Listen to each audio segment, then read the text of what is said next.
my god!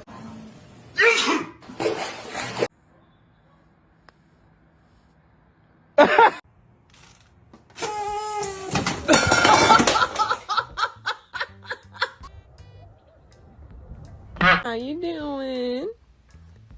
What are you? Ow! Сейчас упадет. Держи ее.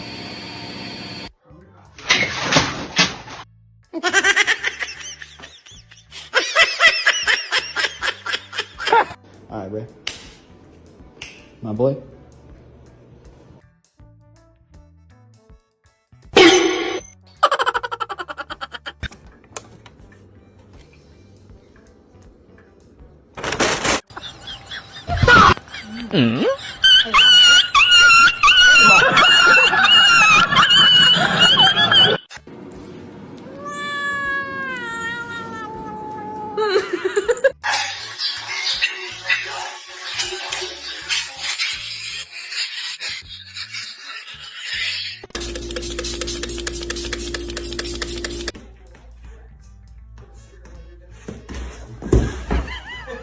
Bebê, beat him.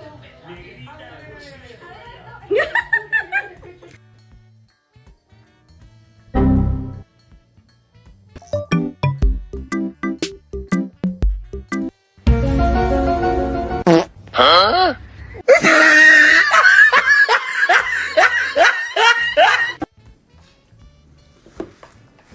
So how's work? This one is very, very sweet.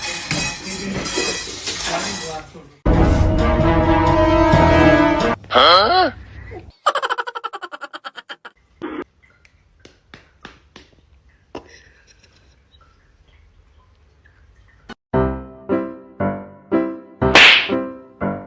Huh?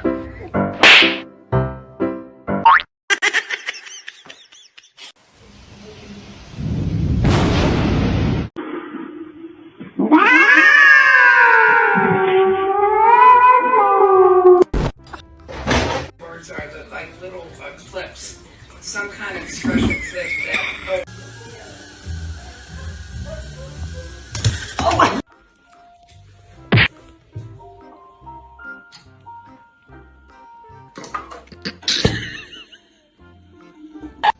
I believe that the heart does.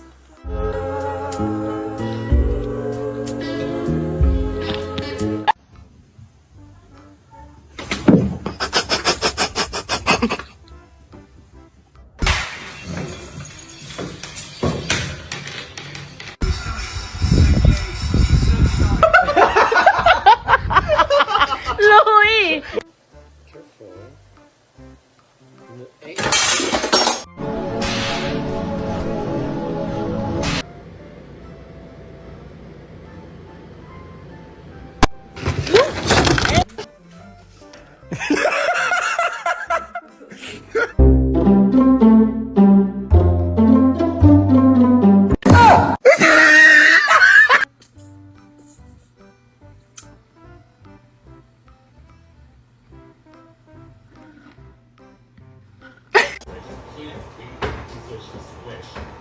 Otherwise, you're not gonna have enough height.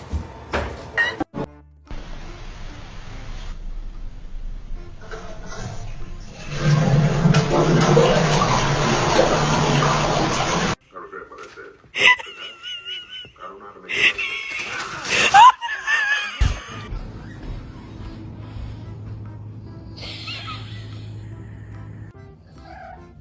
Who did this?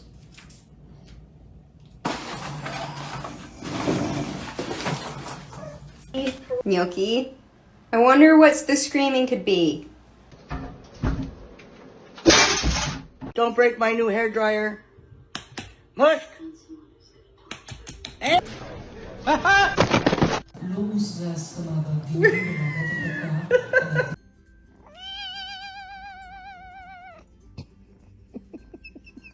Not confident enough to stay for any damage on the tower. Just gonna push in and wait to see what's going on.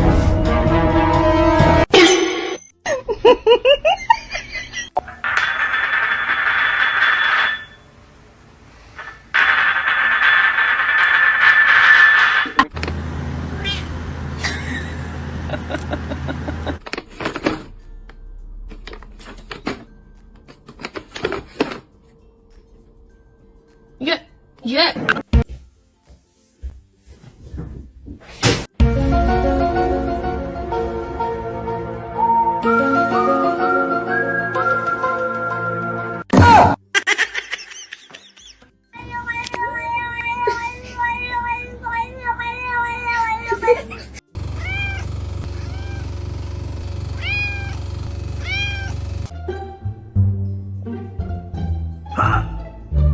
Give me a high five.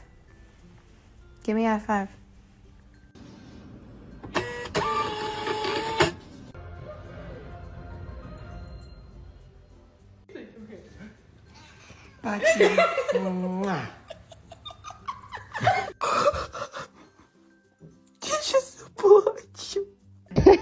Hurts, baby girl. No!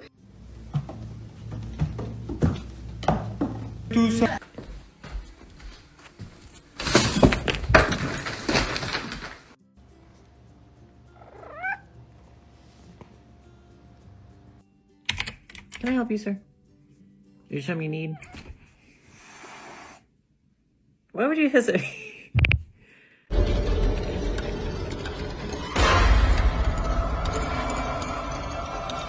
Hello everyone. Today I will tell you a funny story about my white fur cat. The story is titled, The Great Adventure of the White Cat. Please like and subscribe to my channel if you appreciate me. You can skip this if you don't like this video. Thank you very much. The story begins as follows. Once upon a time, in a cozy little house, there lived a mischievous white cat named Snowball. Snowball had the softest, fluffiest fur you could imagine, and she loved to get into trouble. Her favorite pastime? Stealing food, of course. One chilly winter afternoon, Snowball was lounging on the windowsill, gazing out at the snowflakes dancing in the wind. But suddenly, something caught her eye. A plate of freshly cooked fish that her owner, Mrs. Thompson, had just placed on the kitchen counter. Now, Snowball had always been a fan of fish, but she had never been allowed to eat it without permission. This time, however, she decided that her appetite would not be ignored. With the stealth of a ninja, Snowball leaped from the windowsill, landing softly on the kitchen floor. She crept towards the counter, where the delicious fish sat, glistening and tempting. Snowball had done this many times before, but today was different. The fish was higher up than usual. Mrs. Thompson had placed it on top of a stack of cookbooks. Snowball narrowed her eyes. She was not about to let this fish escape her. Using her sharp claws, she slowly scaled the stack of cookbooks, one paw at a time. She was almost there, just a little further, and she would have her prize. But as she reached for the fish with her paw, disaster struck. The stack of books wobbled, and with a loud crash, they toppled over, sending Snowball tumbling onto the floor. Mrs. Thompson rushed into the kitchen at the noise, but by the time she arrived, Snowball was already sitting innocently in the corner, her white fur fluffier than ever. "What have you done, Snowball?" Mrs. Thompson sighed, looking at the mess of books and scattered fish.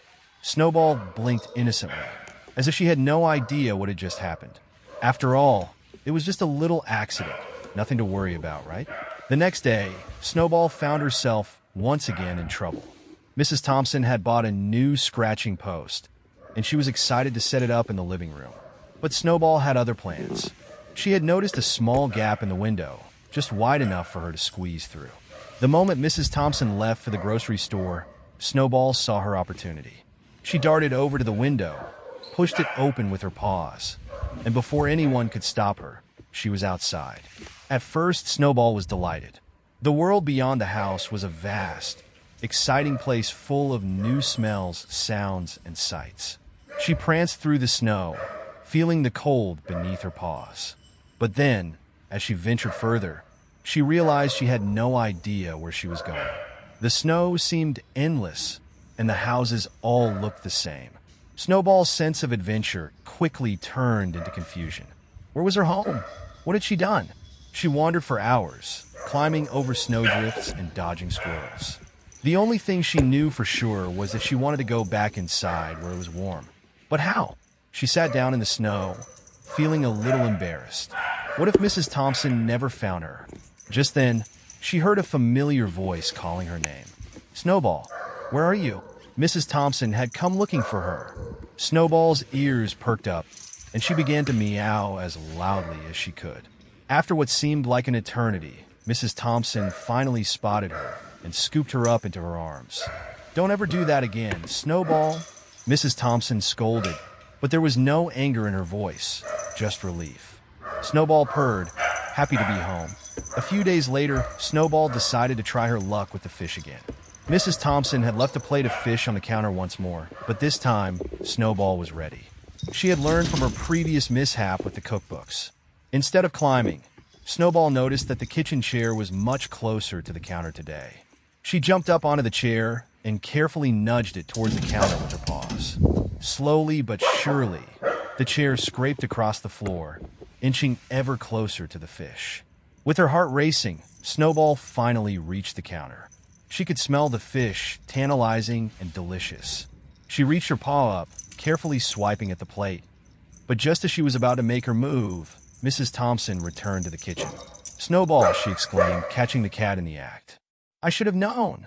Snowball froze, her paw midair. But then, with a cheeky little meow, she jumped down from the chair and trotted over to Mrs. Thompson, rubbing up against her legs. Mrs. Thompson couldn't help but laugh. "All right, Snowball, you win this time," she said, shaking her head. "But you're not getting the fish." Snowball gave a soft meow, clearly proud of her little heist. The fish might have been off limits, but she was the queen of mischief, and that was enough for now.